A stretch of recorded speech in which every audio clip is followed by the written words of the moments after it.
back to the Valley to Peak Nutrition Podcast. We are doing another Q&A this week. We actually have a lot of questions to catch up on, and so now that hunting is over, we'll start knocking through some of the questions that you guys have sent over. I'll try to nail Lindsay's schedule down to make sure that she's on because you're in high demand. So, question number 1. How much or little does exercise and activity contribute to our ability to lose or gain weight? This is a good question. This is a really good question because I would say that, maybe one of the greatest misconceptions that exists when you talk about nutrition and fitness and weight gain or weight loss, which is, even for people who maybe don't listen to this podcast, but just like broadly speaking, as far as American culture, what people are interested in, that's what they want to know about. But one of the greatest misconceptions is that exercise burns a tremendous amount of calories. And I'd say this shows up in 2 ways. Number 1, that we can then go burn off whatever it is that we've eaten, which, will push aside any thoughts as to whether or not that's good thinking. It's not, but we often feel like, oh, okay, well, I've eaten this slice of pizza or this donut or whatever. I'll just go do some really little amount of exercise and that will get rid of it. Number 2, there's also a significant overestimation as to how many calories we burn in exercise that take into account what our total calorie needs are for weight loss. Does that make sense?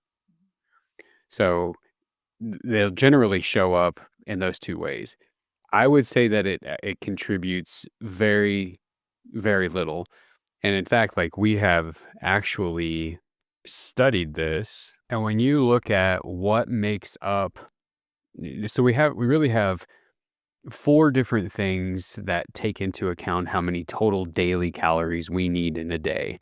And an adjustment of that would determine whether you gain weight, lose weight, or maintain it, right? But the 4 categories are this. Number 1, we all have what we call a thermic effect of food. And that is simply put, the amount of heat your body generates whenever it is metabolizing food. So it does require calories to convert food that you eat into fuel that you will then go use.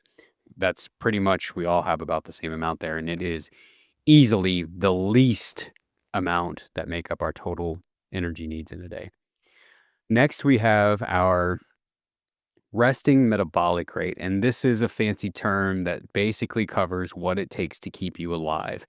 Your heart to bump, your liver to work, your kidneys to work, just very basic needs. This is the biggest part.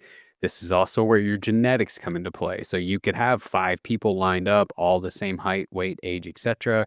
5 completely different metabolisms. You've got person number 5 who can eat 4,000 calories per day and never gain weight. And you've got person number 1 who could eat 1,500 in a day and all they do is gain weight. And so there's some differences that are determined by that.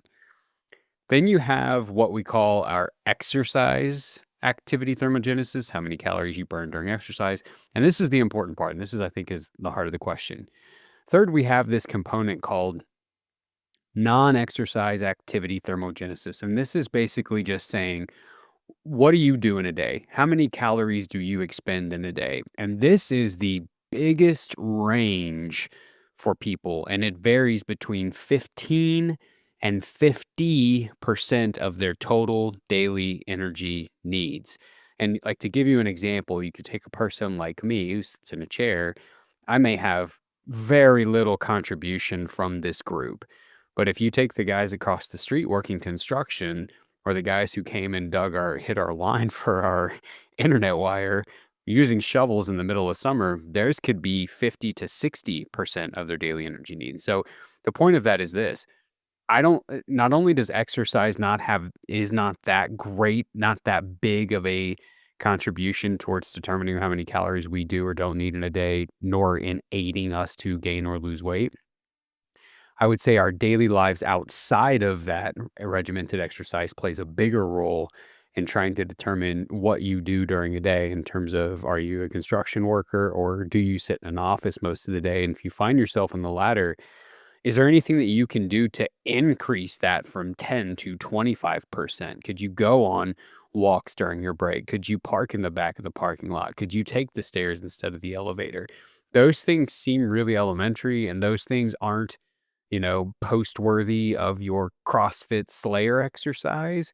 But what we find is that those things done consistently generally lead to a greater contribution towards weight gain, weight maintenance, or weight loss than just going and trying to continually keep up with some unrealistic exercise regimen that is quote torching calories. I feel like this is somewhat related, and I mean, I think it's making sense what you're saying, but I remember at some point, I don't know, a few years ago, asking you if I could eat well or exercise, like, what's gonna have the biggest, reward, biggest bang for your buck? Like, what about people that eat like trash and exercise? Do they just looking at weight gain, not nutrition, but they like eat lousy and then exercise?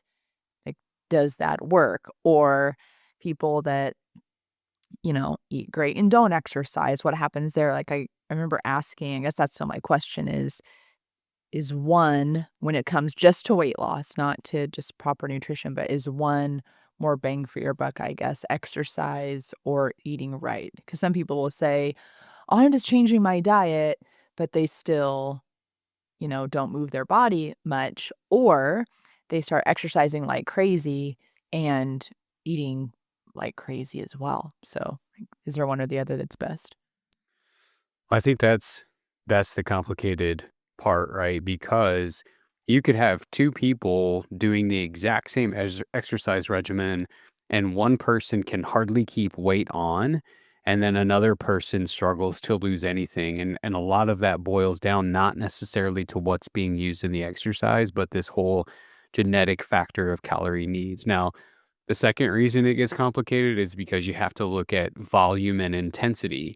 So if a person's doing a lot of volume and a lot of intensity because they're training for something, they could eat the planet and still be losing weight. But the question you've got to ask yourself and why this is important is, am I going to really be able to keep doing that forever? Because that's what's driving my behaviors and my maintenance calorie needs. So if you're asking me the question, what would be better? Nutrition would be better because it's a sure thing. It's a sure bet, right? Your calorie needs to do whatever it is that you want, be it performance, weight gain or weight loss, weight maintenance, whatever, is largely going to be set and established for most of your life based on what it is that you do. Going back again to, are you an office worker or are you a construction worker? So if you're asking me what's the most sustainable way and the most surefire, sure thing to do, it would be the nutrition. Now, exercise has obviously tremendous contributions outside of just what it does or doesn't do for your weight. And as far as like obviously cardiovascular health, etc. If you lift weights though, and you do it consistently, there's a pretty good likelihood that you're going to have more muscle mass than if you didn't. And we do know that that is the about the only surefire way to quote increase your metabolism. And when people make that comment, what they're saying is they are increasing that basal metabolic rate. They are controlling for the variable that you really don't have control over, which is genetics, age, height, and weight. You now do, because if you carry a larger percentage of muscle mass than fat mass at a given weight, you are going to require more calories because it takes more calories to fuel and keep muscle than it does body fat. So it's not to say that exercise doesn't have its place. It's just to say that it is, most training plans, we're excluding outliers in this, but most people exercise, anybody who does it consistently, somewhere between 30, 45, and at max 60 minutes, 3 to 5 times per week. And what we know is that is not significant of enough contribution to, count on it as being this major calorie burner. You really do not burn that many calories while engaged in the exercise to where you could say, "Oh man, I can eat whatever I want, nothing happens." Does any part of exercise or movement make your body, like, in the moment, metabolize faster? Or, like, does it help one of your stomach work quicker, or one of your organs do a better job? What I'm thinking of is sometimes people will say, like, "Oh, I just feel like I should go for a walk." I feel like there's this theory or belief that if you just move, it helps your food go through you quicker. Like when one time I told a friend, they said, "Oh, what's your," when they find out what you do, it's like, "Well, what does he let you eat? And what do you eat? And how late do you eat? When do you stop?" All of that. And I said, "Oh, we have, I have this bowl of oatmeal like late at night, right before bed." And they go, "And then you sleep? Like you just sleep and let it sit there?" Is there any reason why exercise will benefit or help with weight loss if you're doing that at a certain time of the day? So, the whole idea of moving after you eat something and you feel better is because exercise does stimulate gut motility. In other words, it encourages the movement of food through your stomach. So you don't have that food just, sitting at the top of your stomach. It is literally driving it down further along the GI tract. So people generally do feel better. Now, the separation exists where you ask the second part of that question of, is there anything where doing that enhances exercise, or I'm sorry, enhances weight loss? And the answer to that is no, which is exactly why you can eat a big bowl of oatmeal at 9 p.m. and not gain weight, because the one thing that drives what our weight does is going to be caloric intake. So if you eat at midnight 6 pints of ice cream and somehow that does not blow you through your daily energy needs to maintain weight, your weight will not go up. And so, we've said it 100 times. You can have complete garbage coming in and see the scale go down because it's solely based off of calorie intake. Now, I'm not suggesting that, because what you have coming in, the composition of your food in terms of the quality as well as the protein, carbohydrate, fat mixture, etc., will play a role in how you feel and how much energy you have and when you get energy dips or spikes, etc. I mean, it plays a immense role in that. So, that's something to consider. But no, as far as will moving after you eat enhance weight loss, the answer is no, other than if it is contributing towards this non-exercise, calorie quote burn. I don't love using that word, but it drives the point home. Any other things on that? All right, good question. Number two, Is it a one-to-one calorie intake versus calorie burn if I eat a, like, ham sandwich? Let's say it's 200 calories, and then have some way of measuring that you burn 200 calories. Is it calories in, calories out? Are you counting the same thing? technically, yes, it creates a net neutral, right? If we had some way for you to measure at what point during a given walk or run or whatever that you burned 200 calories, you would technically have had just burned off the 200 calories that you had just eaten. Now, I think the bigger picture goes exactly with what we just talked about. What's your goal for doing so? So if, like, the example that this person had used when they had initially asked it was someone had eaten a slice of pizza and had suggested after they eaten that slice of pizza, they're going to go on a 3-mile run to try to match how many calories they just took in from that pizza to basically get rid of it.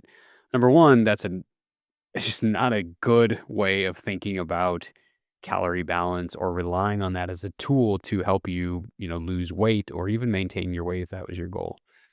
Number two, if weight loss was the goal, you're basically at a net neutral now, right? And another big misconception about calories and weight loss and kind of how all of these things work hand in hand is some effort will not produce results. The effort needs to be big enough to cause the weight to literally come off of you, to cause fat loss to happen. And that needs to be sizable enough, a big enough margin below your calorie needs to give the body permission to lose that weight. So if you go and you eat a slice of pizza and somehow you go and quote burn it off, you're not in a deficit. Now you're neutral. You're at a flat line. And the biggest problem with this thinking, and something we deal with all the time, is your perception is how hard you've worked. You didn't eat 4 slices, you only had 1. And then you had to go find the minutes to, quote, burn this off. I'm not suggesting that's correct thinking, but that's what this person thought of. So in your mind, you are working really hard and sacrificing a lot for this. But the perception of the body, based on those four different points that we talked about just a minute ago, is like you may be trying hard, you may want it real bad, but from an objective or a numerical standpoint, I'm not giving you anything because there's no deficit to move it. I have no reason to see that I need to use these stores that you've told me to have because right now I'm close enough to my margin that I don't need to use those. And those are last resorts for me, right? For sort of using a metaphor as the body speaking here, or personification, I guess is what it's called. If we're using that, the body's like, look, these stores are last ditch efforts to keep you alive. And it will not move that unless it has to. And it will not have to unless there is a big enough deficit present to make it do it. Is there a way to know exactly how many calories you burned? I mean, intake is simple, right? There's I guess I don't know how to do it, but people like you do, or, my fitness pal does or whatever, like, or you look at, like, the Subway chart and it says this many calories in this meal. So you know how much you're putting in. Like, do smartwatches do that? Or, like, the little thing you hook your finger to at the gym, and it's like, "Oh, you're burning this many calories." Is that accurate? It's not. So the the first part of your question is there are ways to accurately estimate how many calories you are spending in a given day, in a given workout, in a given whatever. I would say that for most people, those methods are unapproachable, either because they are in a scientific setting to where, most of us work. We don't have time to go sit in a lab for hours and study some of this. They're either that, they're too expensive. Sometimes they're done with isotopes, which are like elements that we use in science to measure stuff like this. And so most of this stuff is just your average person's not going to do it. So then what we're left with is like you're talking about smartwatches, etc. The problem with those are companies that, insert any company, they're all about the same. And the same with the machines at the gym. They are using an algorithm on your height, your weight, and a variety of other factors on the general public. What they are not factoring in is what we talked about earlier. What's your basal metabolic rate? What's your genetics? What is the thermic effect of food for you? That ranges 8 to 15%. What's your non-exercise burn per day? That ranges 15 to 50%. And so the problem that you've got is if it's like the elliptical tells you you burn 500 calories and then you go consume 500 and you feel like you're mathifying this thing like, an ace, but nothing happens. That's why, because they don't know you. And that's the problem. Now, I would imagine like a question would be, well, how do you do it so differently? One thing that we do is we do it in real time. Right. And so we have several different equations that we use to find an average to get a person's starting estimate.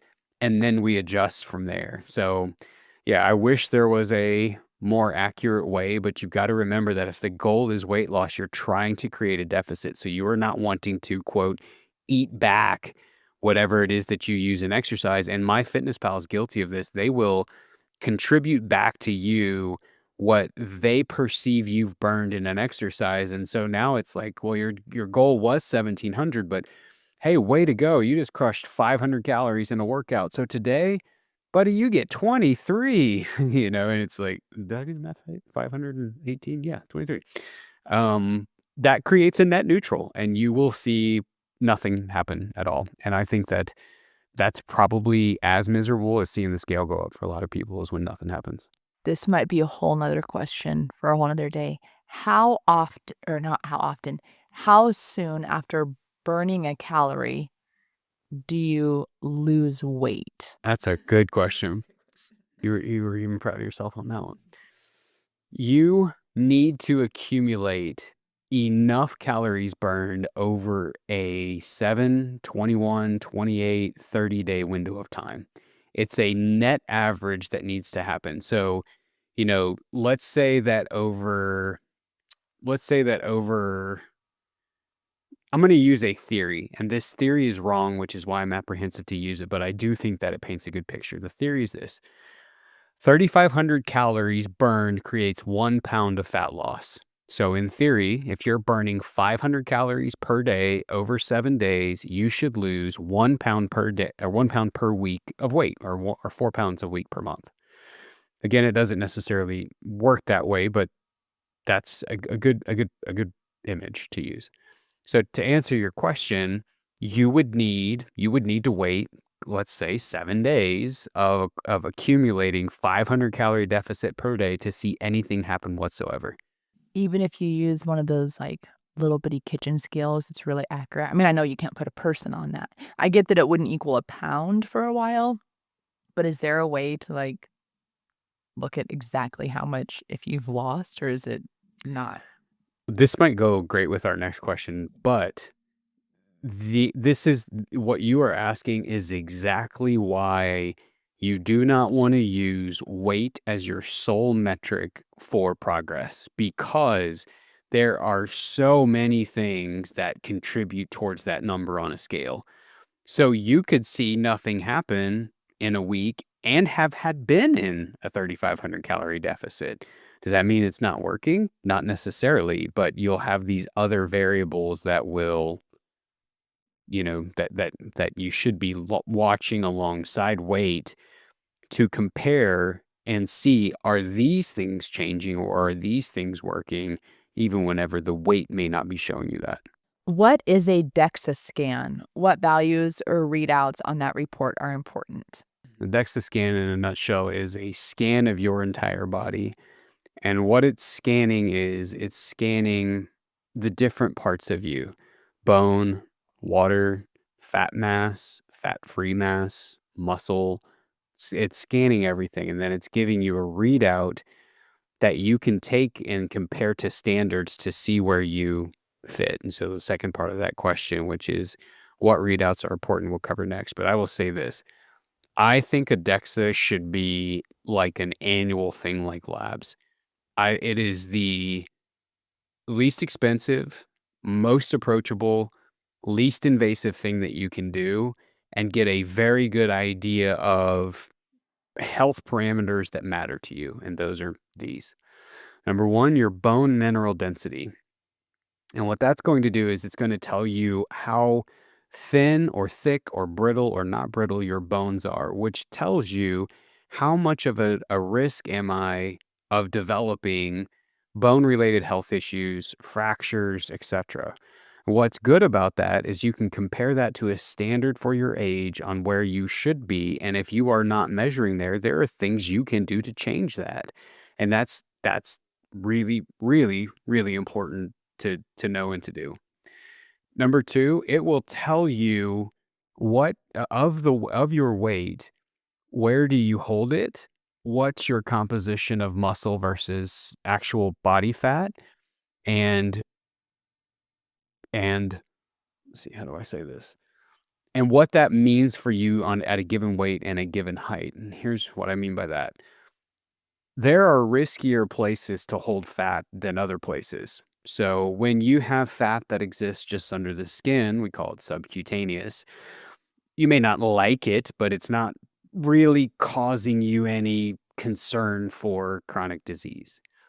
But you could have the exact same amount of fat, mostly around your organs, we call visceral fat, and you have a dramatic increase of risk in chronic disease. And DEXA can help you determine where that's sitting at and where that risk is or isn't. It has nothing to do with vanity. It has nothing to do with a BMI chart. It has nothing to do with any of that.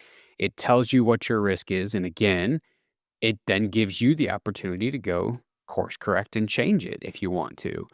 Right, and the same, and going back to your question just a little bit ago where I said, "Oh, this might be better to answer in the next," where, well, what if you're not seeing the scale move, but you're making the changes? This will tell you, and you'll see that. You will see where people look totally different, but there's only a 5 pound difference between the before and the after picture. You put them on DEXA, and it's like, "Oh, you increased your muscle mass big time and dropped body fat big time." And that can tell you, I didn't fail here, right? I mean, I did exactly what I wanted to do. But if you didn't have that, you're kind of looking at either pictures on your phone or pictures of yourself in the mirror, the way your clothes fit, and you're like, gosh, I sure look and feel different, even though the scale's not done anything to really change it. So yeah, I mean, I think DEXA is something that we should have maybe once a year, just like labs. And at a bare minimum, you should get as a baseline before you start a program, and then get it at different junctures along that program path. And then again, at the end. But I think it's a great assessment tool that can tell you a lot about your health. And more importantly, it will it gives you the opportunity to go fix it. Most of what is on there, you can go do something about, and that's one of the reasons I love it, is that you can catch it before it's a problem, and then you can decide, how and where to change it. You ever had one? No. We should get you one. I've had one. They're very interesting. Very interesting. Number 4. This is part of an email. Someone said, "Hey, Kyle, I'm wondering if there is anything published in the scientific or medical community that defines a healthy relationship with food." And healthy relationship is quoted, that term. I would also be curious to know what your own thoughts are on it if there is, and if there isn't, how would you define it? Are you there? And how did you know when you arrived? Oh, man. I feel like this is a podcast in and of itself. So, to tackle part one of that, which is there anything published in the scientific or medical community that defines a healthy relationship with food? I would say, no. I mean, I'm going to circle, I'm going to make a statement and circle full back around to it. I would say no. And part of the reason I would say no versus just saying no, there's not, or yes, there is because that is largely going to be defined by the person, right? What I consider a healthy relationship with food is going to be completely different for someone else. Now, I'm going to give you some ideas on what that could be, but what there is and is growing increasingly is data that looks at indirect measures of healthy relationships with food in studies. For example, like social determinants. If you shove a freshman in college and she or he can now make their own decisions about food, how are they ranking their stress tied to a new social situation versus their weight and their food choices? And they'll do food recalls on stuff like that. And so there's a lot of that starting to come around now even more, but I don't think that there's any real good way to measure what a healthy relationship with food looks like, except for on an individual by individual basis. Would you agree with that? Or do you think that because you kind of have a better idea, like you talk, you're in big women's groups, you talk about stuff like this. And yeah, I'd be curious. Without giving it like too much like planning what I'm gonna say, I would think a general people would probably generally agree a healthy relationship with food is one where you get required nutrition, from, balanced. Like, that's a term that I think of, like, balanced nutrition to fuel your body. I guess I think about other, diagnoses of things, whether it be depression, like postpartum depression came up recently with some friends and things like that. And, whenever I said, well, how do you know if you have this? How do you know if you have anxiety? How do you know if you have PTSD? How do you know if you have all of these other things? Usually the answer has been if it interferes with like the regular functioning in your daily life. So I would think if you have a healthy relationship with food, it means you're functioning regularly, meaning food is not interfering in a negative way with your daily life, I guess. Yeah, it's interesting. Like, I think this gives a good example of why it's hard to define because you have some people who identify that phrase, healthy relationship, and they automatically go towards nutrient composition and healthy choices and higher quality and some of that stuff. I don't think you thought that. Oh, no, that's fine. I just I'm saying that like that's what you find when you go to research this, whenever I went to research the topic. what I go to and what I think, like, I think you put a perfect definition on it is whenever it's no longer interfering with your life and you're not having to give tons and tons and tons of time and thought and attention to it. Now, this person elaborated a little bit more and said, they've been extremely successful in losing weight, doing a lot of what we've talked about on here, but they're finding it difficult now that they've gotten to their goal weight and are in maintenance. They're finding it difficult to give themselves the liberty and the permission to occasionally enjoy more indulgent things, that foods that they maybe didn't have as much of that got them to where they are at. So I think I think that your definition that you put to it is great, which is where is not interfering with your life. It is not causing you anxiety. You are seeing everything as what it is, and you're able to enjoy it without guilt, worry, shame, or concern. This might be making it too, like, emotional or whatever, but I think about, like, a healthy relationship, and I think sometimes for people, for whatever reason, they do have to count calories and analyze their food, and other people would say, "Oh, that's not a healthy relationship with food because now you're being too controlling or you have too much anxiety."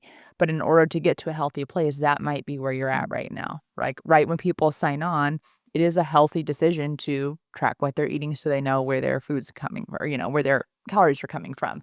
Where later it may change to where, you get into maintenance or you get a few years down the road and your goal, whether that's, you know, gaining, losing, maintaining, whatever, and it's now healthy to not think about it, or maybe for this person you reference, it's going to be healthy for them to eat a treat once a week or something like that. I think about relationships with people, and those don't always look the same. Like, when you're learning something new about someone, a healthy relationship, I feel like in your dating life is gonna look different than a healthy relationship when you're first married versus healthy relationship after kids or after you're an empty nester. Like, it could be healthy the whole time, but the relationship looks different, I guess, if that makes sense. Maybe that's making it too personal. Would you like to talk about how our relationship was changed from when we first met to when we were first married to when we had kids? Yeah, it's about that. Yeah, it changes for sure. So here's a question I would have for you, because you have you have in some ways had a front row seat to the different versions or iterations of my own personal journey and, losing 140 pounds, meeting you. And I would say I had an unhealthy relationship with food when you and I met, to now I would say, like, I'm borderline full sending it. I'm just kidding. But I definitely think that has I definitely think that has changed. Now, some of that's been intentional in my own head, which I could, like, give you bullet points on. I'm a very linear thinker in that way, but I would be curious how you would answer this, given that like I said, you had a front row seat to this. I think anytime you're I don't I mean, it sounds like an addiction, which sometimes it can be, coming off of something or trying to break something very difficult, a cycle, a pattern, an addiction, whatever, to an outside person, it's going to seem unhealthy. "Man, you're really, you're being controlled by your exercise, or you're counting calories, and that's not good," or even when people are trying to, I think, break out of alcoholism, it's like, "Gosh, you never go out with anybody," right? There's all these criticisms, but I think it is healthy early on to to be, I don't know if zealous is the right word, but, like, over the top, right? You have to do that. So I think at the time that you first did that, which was before I knew you, that probably had to happen, right? To break out of the habits you had with food. So, I mean, I hear stories, you've told stories about, like, hoarding food and hoarding recipes, and you've acknowledged that was not unhealthy, or, like, maybe you had an ingredient that someone in the family had used, and you're like, "I just lost it on 'em." Like, you would probably agree, "Gosh, that went too far." You talk about getting to a point that you were too low of a weight, and that was unhealthy, right? But I feel like that a lot of that is in the learning process, you start to balance it out. But when we first met, I mean, some of that I think you probably naturally hid, as we all hide the things that aren't as flattering about us. Like, there's things that I didn't really let show early on either as you're trying to impress somebody, but I guess I think when we were first together, there was no flexibility whatsoever with when you ate, how much you ate, how it was prepared, like, that was really tricky, and I think if you were flexible, I understand why there was so much fear, like, "Well, if I'm not home at this time, then what else is gonna play out?" And then maybe the thinking was unhealthy? I don't even wanna say that because it's progress, but, um, just like breaking other habits over time, you kind of well, hopefully people kind of force themselves a little bit to stretch. So, I mean, there was times that you're like, "I'm going to" when we were getting ready to have kids, you're like, "I don't want to always just sit" when we got to ice cream, sit and be like, "Oh, you enjoy that?" Like, I want them to see me also enjoy treats or enjoy, a spur of the moment stop for a milkshake or something like that. So, I think over time, early on, before kids too, it's easier to control your food, and then they come and they just blow it all apart. But, um, yeah, I think there's more flexibility when you eat what you said you're gonna let yourself go. I don't know, you said 60 or 70, and then it kinda got lowered to 50, but by let yourself go, that's like instead of eating a 16th of a Reese's peanut butter cup, you might have an eighth on a day and feel really dangerous, so but no, I'd say overall, if you are wondering if you yourself have a healthy relationship or if someone else does, first of all, don't ever call that out on somebody else. But, I think it would be wise to look at how much of this controls my thinking in a day, and is there fear wrapped up in this? Like, do I have an unreasonable fear of food or of what's going to happen around food? Because that's gone away quite a bit. Yeah, I would say to answer this person's question directly, which is how do you define it? Are you there? And how did you know when you arrived? I would say that meeting Lindsay was the catalyst. And that was in this way. I knew the whole time that I was losing weight and went through college and did all of that, that there would be a point where I couldn't keep doing what I was doing. And there were a lot of habits that I had during that point that were number one, not only sustainable, very stupid. And going through that really taught me a lot about how to help other people because what I did, I would never suggest to anyone else, and I don't. But I knew that I could not keep doing that and that there would come a point because my desire to be married was so like that was top of my list of all time life things that I wanted to do. I really wanted to get married. And I knew that I would have to change some things if I wanted to have any type of a successful marriage and eventually be a dad. I wanted to be able to go let myself have occasions where I could break outside of this pattern, good pattern too at the time, where I could go outside of that and not make my kids feel weird or feel like I'm missing them growing up because of my own habits and restrictions. And so, how did I find it? I sort of had to transition into it. Now, this is the part that I think is really important for this person to take away. It was really scary in the beginning, but the risk of not trying was way greater to me than the risk of trying. So, this better make you smile. I better get some cookies out of this.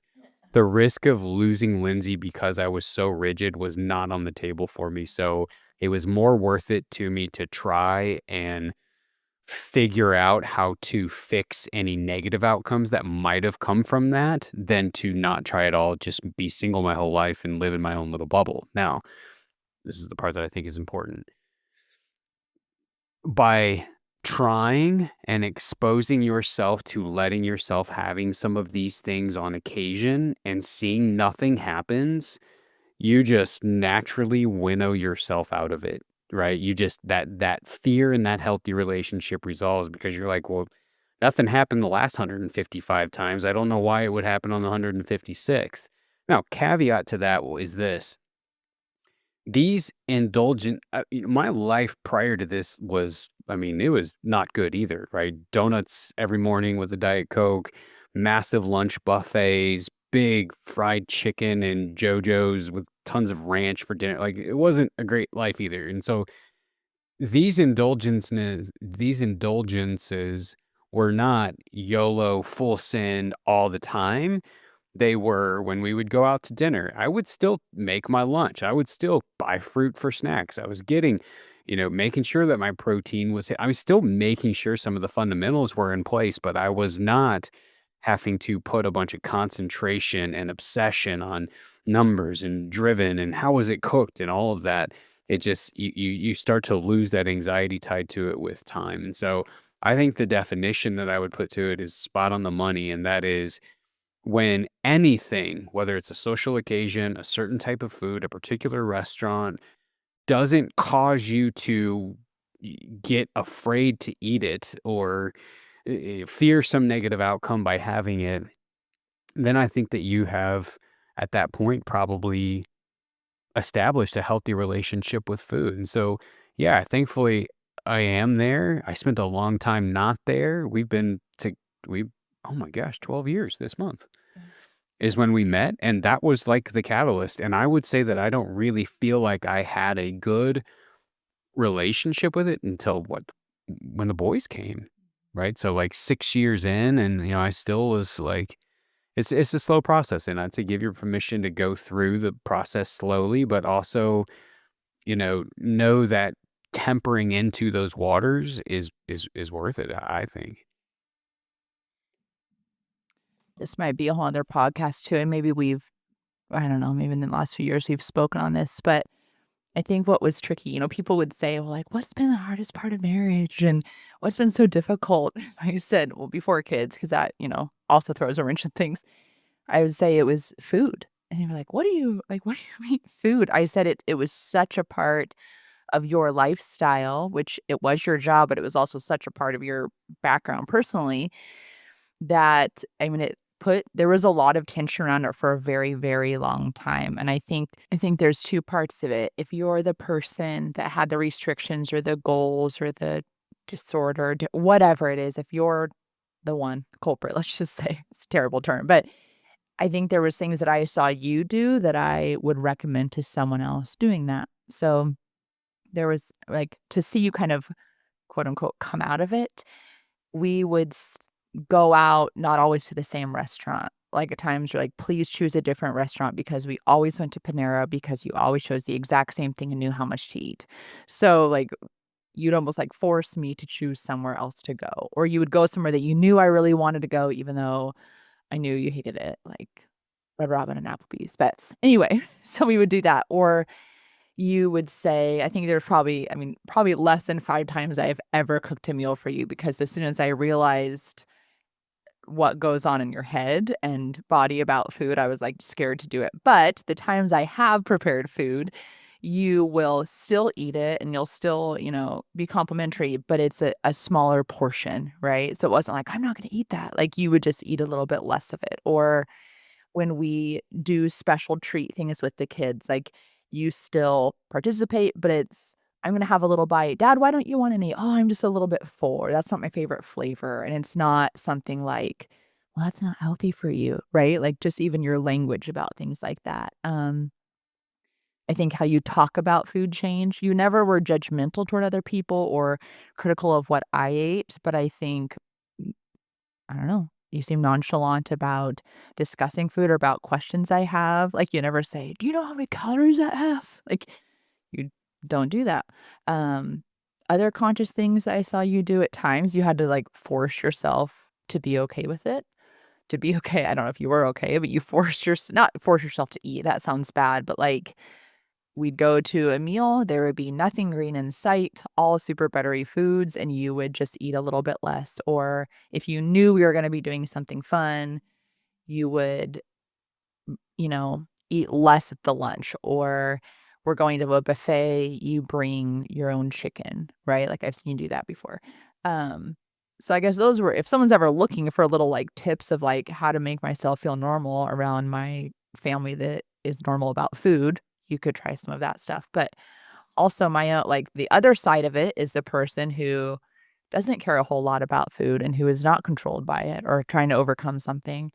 And that was also tricky because oh, go ahead. What were you gonna say? Yeah, so I want to insert here really quick that so like a couple of the examples that you gave, the biggest difference here is what's going on in my own head. And so like what you're hearing is, oh, he still does stuff. He still is mindful. There still is consideration there. It's not like put your sweatpants on Thanksgiving style, which I do on Thanksgiving, but that's about, one of the only holidays. So there still are modifications. So like I will take chicken to salad bars I know have no protein, so I feel like I've actually eaten something, right? I will when we go out to ice cream with the kids, I am okay. Like give me half a chicken with mango habanero sauce and I'm in trouble. Give me ice cream, like I could take it or leave it. So part of it is like, I'm okay with going and sharing a couple bites with them, and, like, we like going to froyo, and frankly, I just rather have a big bowl full of toppings than the ice cream, so I'll put some toppings in their bowl and have it. So, I think the greatest thing here when you're talking about, you know, um, what is it, food freedom, or what Healthy do you say? relationship. Healthy relationship with food is what's going on in my own head. Those scenarios, without even having had shown up to them, would have stricken so much fear, anxiety, and worry that I wouldn't go. And so I spent a lot of time in college never going anywhere or out with anyone because those scenarios caused me so much anxiety that it was easier for me just to say no. But over time, that's gone away. And I mean, I will add to this because, a person may wonder, but I think it's important noticing that as my thinking and concern and behaviors around this have changed, my weight has not. So it's not like, oh, he made these concessions and oh, well, look at him now. He ballooned up 25. It has stayed the same for the most part. But again, y- I am still going. I am still modifying from what I had previously done. And there's an approach that we take and we teach called dose, frequency, and type. So if there's a certain food, for example, you can change the dose, you can change the frequency, or you can change the type. We should do a podcast about that. I still am thinking about that. I may not eat the biggest dose. I may not go out as often. I adjust the frequency. I may change the type. Maybe I don't get ribeye when I go out and I get sirloin instead. I don't get 20 ounces and I get 6, but I still go.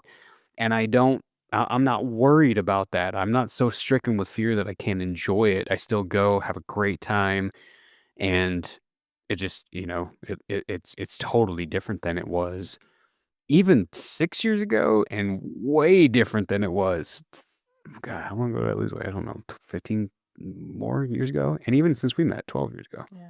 I think that was hard being the other guy, because like you said, we would not go to dinner with people.